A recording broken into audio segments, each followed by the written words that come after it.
Hi ಎಲ್ಲರಿಗೂ ನಮಸ್ಕಾರ. ಶಾಂತಿ cooking and health ಟಿಪ್ಸ್ಗೆ ಸ್ವಾಗತ. ನಾನಿವತ್ತು ಬಾಳೆಕಾಯಿಯ ಚಿಪ್ಸನ್ನು ಮಾಡೋದನ್ನು ತೋರಿಸ್ತಾ ಇದ್ದೀನಿ. ಬನ್ನಿ ಹಾಗಿದ್ರೆ ಇದನ್ನ ಹೇಗೆ ಮಾಡೋದು ಅಂತ ನೋಡೋಣ. ಅದಕ್ಕಿಂತ ಮೊದಲು ಯಾರೆಲ್ಲ ನಮ್ಮ ಚಾನಲ್ನ ನೋಡ್ತಾ ಇದ್ದೀರಾ ಪ್ಲೀಸ್ ಲೈಕ್ ಆ್ಯಂಡ್ ಸಬ್ಸ್ಕ್ರೈಬ್ ಮಾಡಿ ಆ್ಯಂಡ್ ಸಪೋರ್ಟ್ ಮಾಡಿ. ನಾನಿಲ್ಲಿ ಚಿಪ್ಸ್ ಮಾಡಲಿಕ್ಕೆ ಬಾಳೆಕಾಯಿಯನ್ನು ತಗೊಂಡಿದ್ದೀನಿ. ಬಾಳೆಕಾಯಿಯನ್ನು ಕಟ್ ಮಾಡುವ ಮೊದಲು ಕೈಗೆ ಸ್ವಲ್ಪ ಕೊಬ್ಬರಿ ಎಣ್ಣೆನ ತಾಗಿಸ್ಕೊಳ್ತಾ ಇದ್ದೀನಿ. ಹೀಗೆ ಕೈಗೆ ಕೊಬ್ಬರಿ ಎಣ್ಣೆಯನ್ನು ಹಚ್ಕೊಳ್ಳೋದ್ರಿಂದ ಕಟ್ ಮಾಡಿದವಾಗ ಸೊನೆ ನಮಗೆ ಕೈಗೆ ಅಂಟ್ಕೊಳ್ಳೋದಿಲ್ಲ. ಅದಕ್ಕೋಸ್ಕರ ಕೈಗೆ ಕೊಬ್ಬರಿ ಎಣ್ಣೆನ ಹಚ್ಕೊಳ್ಬೇಕು. ನೋಡಿ, ಬಾಳೆಕಾಯಿಯನ್ನು ಎರಡು ತುದಿಯಲ್ಲೂ ಕಟ್ ಮಾಡಿಬಿಟ್ಟು ಚಾಕು ತಗೊಂಡು ಮಧ್ಯದಲ್ಲಿ ಒಂದೊಂದು ಲೈನನ್ನು ಹಾಕ್ಕೊಳ್ತಾ ಇದ್ದೀನಿ. ಈ ರೀತಿಯಾಗಿ ಲೈನ್ ಹಾಕ್ಕೊಂಡ್ರಿಂದ ಸಿಪ್ಪೆನ ಎಳ್ಸ್ಕೊಳ್ಳೋಕ್ಕೆ ಈಸಿ ಆಗುತ್ತೆ. ಹಾಗೆ ನಾವು ಲೈನ್ ಹಾಕ್ಕೊಳ್ಳುವಾಗ ಬಾಳೆಕಾಯಿ ಒಳಗಡೆ ಪೆಟ್ಟಾಗಬಾರ್ದು. ಆ ರೀತಿಯಾಗಿ ಸ್ವಲ್ಪ ನಿಧಾನವಾಗಿ ಹಾಕ್ಕೊಳ್ಳಿ. ಹೀಗೆ ನಿಧಾನವಾಗಿ ಸಿಪ್ಪೆನ ಎಳ್ಸ್ಕೊಳ್ಬೇಕು. ಹಾಗೆ ಇನ್ನೊಂದು ರೀತಿಯಲ್ಲೂ ಸಹಿತ ಈ ಬಾಳೆಕಾಯಿ ಸಿಪ್ಪೆನ ತೆಗಿಬಹುದು. ತರಕಾರಿ ಸಿಪ್ಪೆ ತೆಗೆಯೋ ಪೀಲರ್ ಇತ್ತು ಅಂತ ಅಂದರೆ ಅದರ ಸಹಾಯದಿಂದನೂ ಸಹಿತ ನೀಟಾಗಿ ನಾವು ಸಿಪ್ಪೆನ ಬಿಡಿಸ್ಕೊಳ್ಬೋದು. ಹೀಗೆ ಎಲ್ಲ ಬಾಳೆಕಾಯಿಯ ಸಿಪ್ಪೆಯನ್ನು ನಿಧಾನವಾಗಿ ತೆಗಿಬೇಕು. ಮಧ್ಯದಲ್ಲಿ ಬೇಕಿದ್ರೆ ಸ್ವಲ್ಪ ಕೊಬ್ಬರಿ ಎಣ್ಣೆನ ಕೈಗೆ ತಾಗಿಸ್ಕೊಳ್ಳಿ.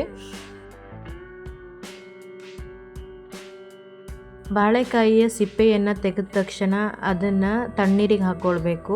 ಈ ರೀತಿಯಾಗಿ ತಣ್ಣೀರಿಗೆ ಹಾಕ್ಕೊಳ್ಳೋದ್ರಿಂದ ಅದು ಕಪ್ಪಾಗಲ್ಲ. ಅದಕ್ಕೋಸ್ಕರ ಈಗ ನಾನು ಎಲ್ಲ ಬಾಳೆಕಾಯಿಯ ಸಿಪ್ಪೆ ತೆಗೆದು ತಣ್ಣೀರಿಗೆ ಹಾಕ್ಕೊಂಡು ಇಟ್ಕೊಂಡಿದ್ದೀನಿ. ಈಗ ಈ ಕಡೆ ನಾನು ಒಂದು ಬೌಲಿಗೆ ಒಂದು ಸ್ವಲ್ಪ ನೀರನ್ನು ಸೇರಿಸ್ಕೊಂಡು ಅದಕ್ಕೆ 1 ಸ್ಪೂನ್ ಆಗುವಷ್ಟು ಉಪ್ಪು ಮತ್ತು 1 ಸ್ಪೂನ್ ಆಗುವಷ್ಟು ಅರಿಶಿನ ಪೌಡ್ರನ್ನು ಸೇರಿಸಿ ಚೆನ್ನಾಗಿ ಮಿಕ್ಸ್ ಮಾಡ್ಕೊಳ್ತಾ ಇದ್ದೀನಿ. ಹಾಗೆ ಇವಾಗ ತಣ್ಣೀರಿಗೆ ಹಾಕಿಟ್ಕೊಂಡಿರುವಂತಹ ಬಾಳೆಕಾಯಿಯನ್ನು ಸ್ವಲ್ಪ ಒರೆಸ್ಬಿಟ್ಟು ಅದನ್ನು ಸ್ವಲ್ಪ ಡ್ರೈ ಮಾಡಿಕೊಂಡು ಒಂದು ಸ್ಲೈಸರ್ ಸಹಾಯದಿಂದ ಬಾಳೆಕಾಯಿ ಎಲ್ಲ ಸ್ಲೈಸ್ ಮಾಡ್ಕೊಳ್ತಾ ಇದ್ದೀನಿ.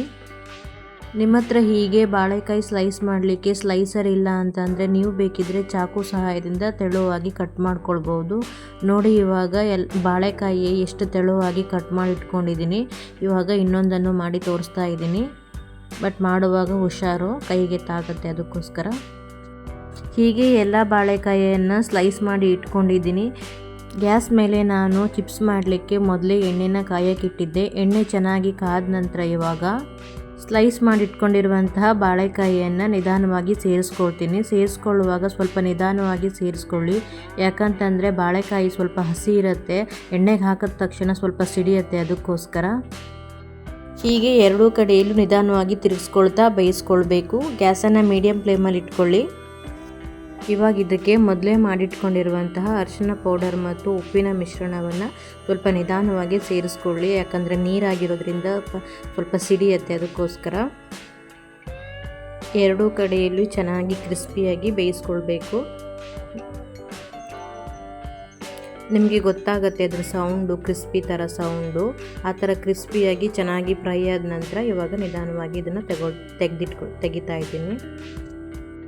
ಎಣ್ಣೆಯಿಂದ ತೆಗೆದ ತಕ್ಷಣ ಇದನ್ನು ಒಂದು ಟಿಶ್ಯೂ ಪೇಪರ್ಗೆ ಹಾಕಿ ಎತ್ತಿಟ್ಕೊಳ್ತಾ ಇದ್ದೀನಿ.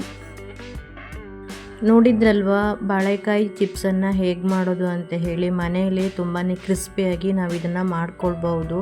ಈವ್ನಿಂಗ್ ಟೈಮ್ ಟೀಗೆ ತಿನ್ನೋಕ್ಕೆ ತುಂಬಾ ಚೆನ್ನಾಗಿರುತ್ತೆ.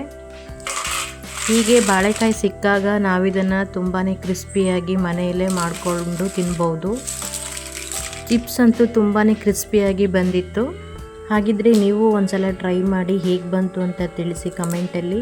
ನಾನು ಮಾಡಿರೋ ಈ ರೆಸಿಪಿ ವಿಡಿಯೋ ನಿಮಗೆ ಇಷ್ಟ ಆದರೆ ಪ್ಲೀಸ್ ಲೈಕ್ ಆ್ಯಂಡ್ ಸಬ್ಸ್ಕ್ರೈಬ್ ಮಾಡಿ ಆ್ಯಂಡ್ ಸಪೋರ್ಟ್ ಮಾಡಿ. ಬಾಯ್, ಹ್ಯಾಪಿ ಕುಕ್ಕಿಂಗ್.